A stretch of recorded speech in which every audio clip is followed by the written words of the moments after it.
Contohnya gini nih, saya nih mau contohkan diri sendiri. Betul, Pak. Ketika saya belum datang ke Jogja dulu, saya kan di Bali, Iya. itu merasa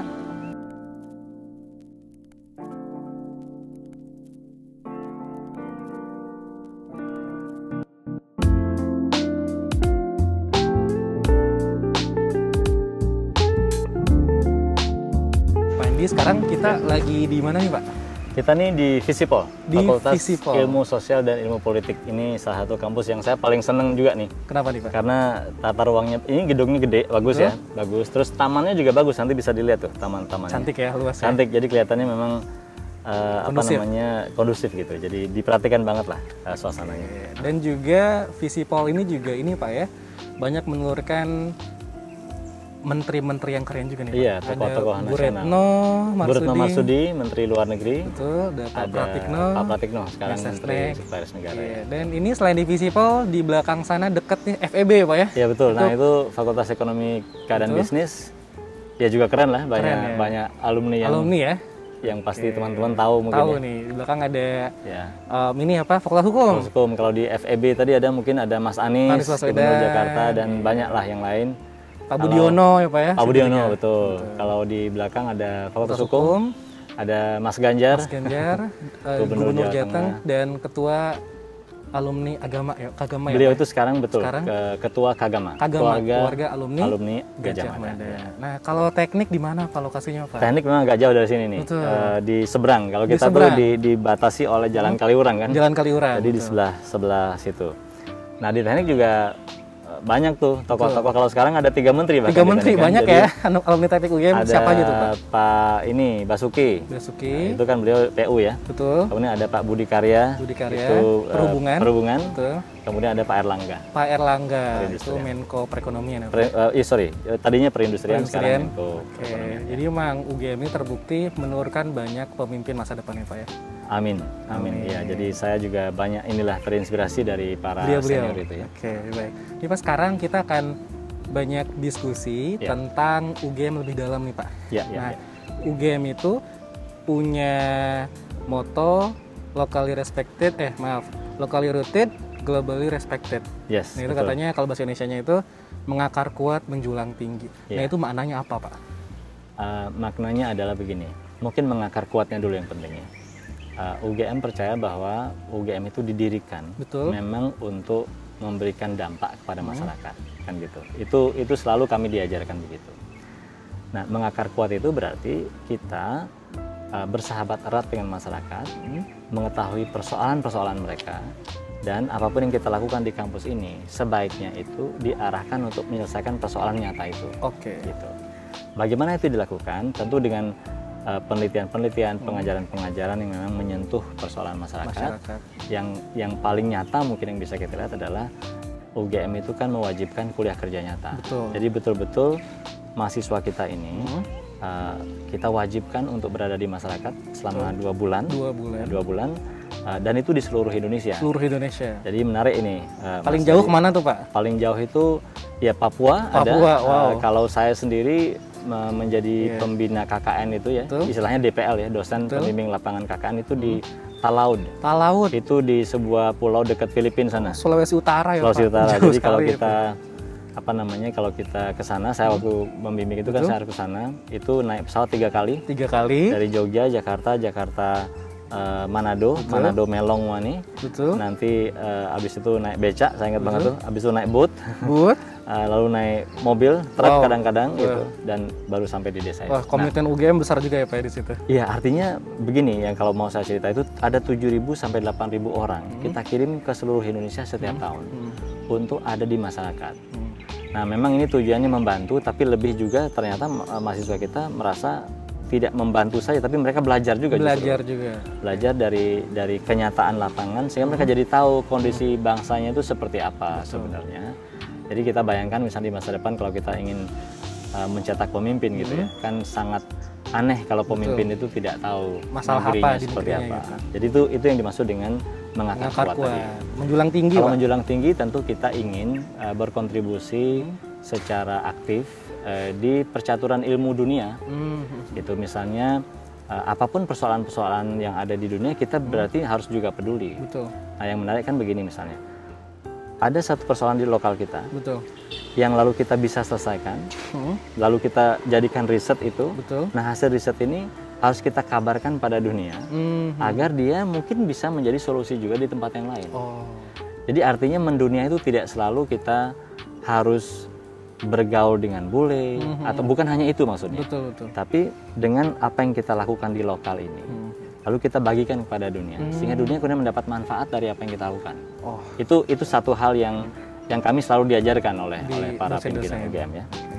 Tentu saja yang lain yang kemudian kalau kita ngomong mendunia, tentu saja ya UGM aktif untuk menyelenggarakan pendidikan yang bertaraf internasional. Betul, betul. Kita punya program-program internasional. Betul, betul. Kita mendatangkan mahasiswa internasional untuk belajar di tempat kita. Betul. Kita mengirim mahasiswa kita untuk belajar di luar negeri. Itu tentu bagian dari mendunia tadi. Oke, jadi sangat komprehensif sekali ya Pak ya. Saya kira begitu ya. Perihal tadi mendunia, UGM sebagai kampus mendunia. Ini juga terkait dengan peran Pak Andi sebagai Kepala KUI ya Pak, Kantor Urusan Internasional.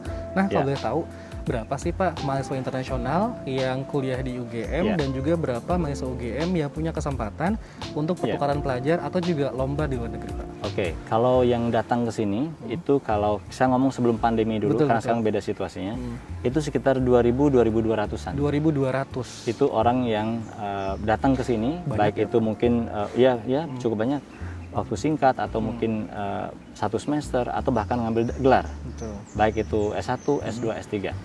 Jadi itu angka yang kita punya, yang artinya memang sangat global mainnya UGM itu. Karena memang dari itu tadi yang saya sebut itu sekitar dari 90-an negara itu. Mahasiswa yang tadi saya sebut sekitar 2.000-an itu, 90 negara.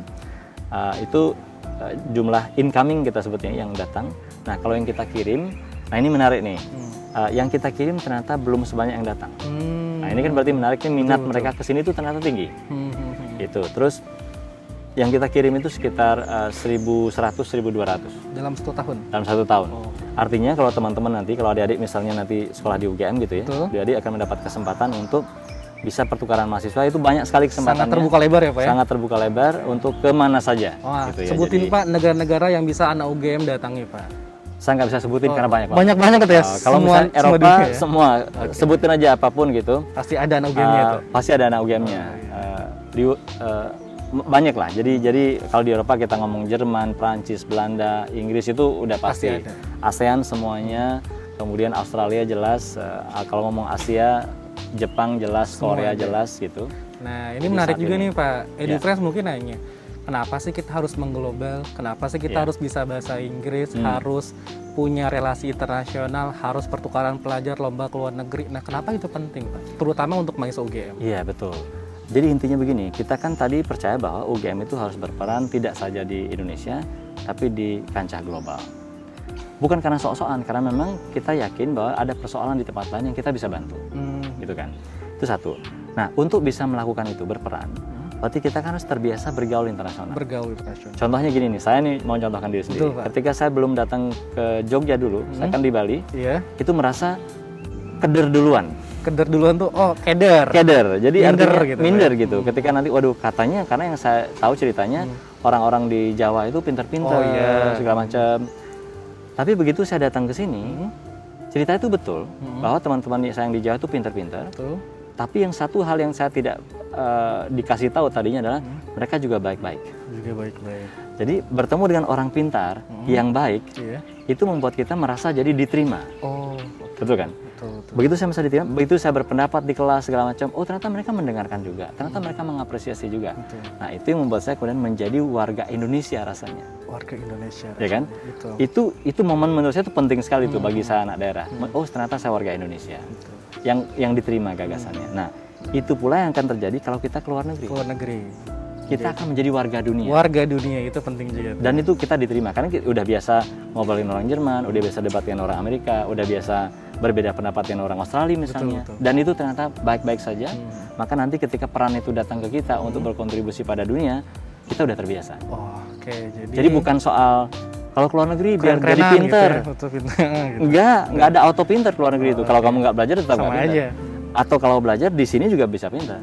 Tapi pergaulan dunia tadi itu yang mungkin kita nggak dapetin. Itu yang saya kira penting. Jadi memang penting sekali nih mahasiswa UGM untuk memantapkan posisinya sebagai warga dunia, Pak ya. Saya kira begitu. Jadi kita semua ini warga dunia yang kebetulan lahir di Indonesia. Betul sekali, di betul sekali, betul sekali. Nah, kemudian ini Pak nih, UGM itu kan juga memposisikan diri sebagai kampus kerakyatan ya Pak ya. Dan sangat beragam nih Pak. Betul. Dari Sabang sampai Merauke pasti ada. Tapi ada sebagian adik-adik SMA itu yang merasa, Kak, aku dari daerah. Mungkin ada juga ya EduFriends, Kak, aku jauh dari kota.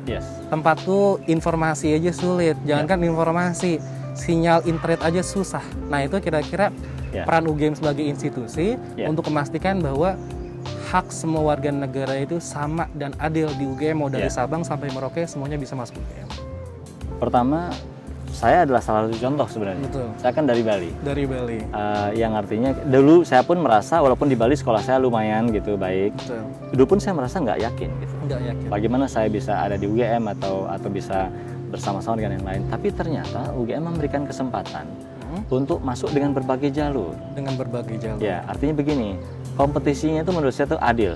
Adil itu kan belum tentu sama. Betul. Justru itu yang kita tidak mau. Kalau Proporsional itu, Pak ya. Kalau semua disamakan, ya tentu yang ya betul, tentu nggak adil. Nah, yang terjadi di UGM adalah, yang saya kira juga di universitas lain secara umum ya, memastikan bahwa teman-teman yang memiliki potensi bagus di daerah itu diberi kesempatan dengan cara jalur masuk yang memungkinkan. Betul. Misalnya SNMPTN salah satu saja contohnya. Bagaimana SNMPTN itu memperhatikan rapot kan? Betul. Dan ini saya kira juga bagus ini diterapkan di nasional gitu. Jadi artinya apa? Orang yang pinter di satu daerah, tapi kalau dia dibandingkan dengan daerah lain mungkin jauh, tapi dia tetap punya kesempatan. Kesempatan yang sama. Karena cara menilainya adalah dari rapot dia itu. Itu satu. Betul. Kedua, UGM bekerja sama sangat erat dengan pemerintah daerah. Oke.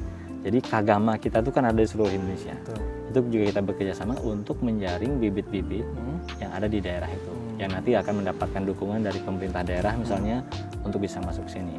Tentu saja dengan proses seleksi yang baik, yang lagi-lagi tadi memperhatikan keragaman kualitas pendidikan itu. Gitu. Jadi jangan sampai kita terjebak pada satu standar. Betul. Sehingga nanti orang yang memang tingkat pendidikannya beda jadi nggak bisa masuk. Oke.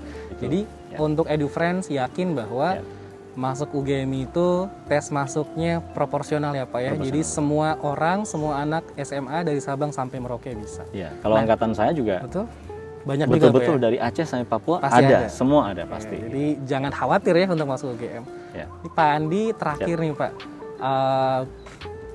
Pak Andi bisa berikan motivasi terbaik Pak untuk adik-adik SMA yang mungkin masih ragu, masih takut, masih belum pede untuk masuk UGM dan berjuang untuk UGM.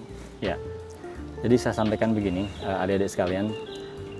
Secara umum saya bertemu dengan orang yang berbeda-beda kemampuannya, dari daerah yang berbeda-beda.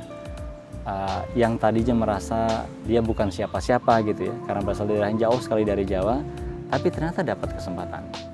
Jadi saya adalah ini testimoni yang living testimoni gitu ya. Saya merasa bertemu dengan orang dan saya juga termasuk orang yang seperti itu kan tadi. Saya dari daerah. Jadi artinya begini, adik-adik punya satu saja tugas sekarang, yaitu mengusahakan yang terbaik.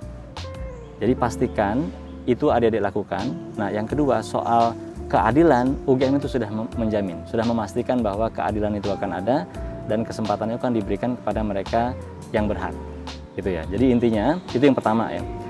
Terus yang kedua nih, nah menurut saya ini sepenting juga saya ceritakan, walaupun UGM itu, saya yakin UGM itu baik, tapi saya juga yakin bahwa yang namanya pendidikan itu tergantung dari banyak faktor, ya. Termasuk yang terutama adalah diri kita sendiri. Kalaupun suatu hari nanti adik-adik tidak berhasil mendapatkan kampus yang memang diminati misalnya, saya yakin itu bukan akhir segalanya, karena dimanapun kalau kita belajar dengan baik, kita akan menjadi versi terbaik dari diri kita. Itu yang harus adik-adik yakini. Terima kasih. Keren banget. Ya. Jadi yang menjadi poin utama adalah berusaha untuk menjadi versi terbaik dari diri kita ya Pak. Betul sekali. Dan semoga versi terbaik dari diri adik-adik juga menjadi mahasiswa di UGM. Amin. Saya doakan nih yang memang berminat. Amin. Sampai jumpa di UGM. Sampai jumpa di UGM. Baik. Terima kasih banyak Pak Andi. Sama-sama. Tadi selain adik-adik EduFriends di rumah yang mendapat banyak inspirasi, saya juga secara pribadi mendapat banyak insight dan inspirasi Pak. Amin. Semoga yang tadi Pak Andi sampaikan dan kita diskusikan menjadi satu dorongan dan motivasi kuat Pak untuk adik-adik EduFriends bisa semangat berjuang menjemput takdir terbaiknya yang semoga salah satunya di Universitas Gadjah Mada. Amin, amin, amin. Saya doakan. Baik, terima kasih banyak Pak Andi. Terima kasih semuanya. Gimana nih EduFriends? Seru banget nggak sih pembahasan bareng Pak Andi? Pak Andi udah cerita banyak tentang pengalaman beliau masuk UGM, jadi dosen di UGM, dan fakta menarik lainnya seputar UGM. Gimana nih? Udah semakin pede, yakin, atau cemas? Bisa nggak sih nyiapin UTBK dalam waktu 1 tahun aja? Jawabannya bisa banget. Kamu bisa daftar program persiapan UTBK di program Widya Edu. Link pendaftarannya bisa cek di deskripsi ya. Untuk mendukung konten ini ke depannya, jangan lupa untuk like, komen, subscribe, dan share ke Sobat Ambismu. Dadah!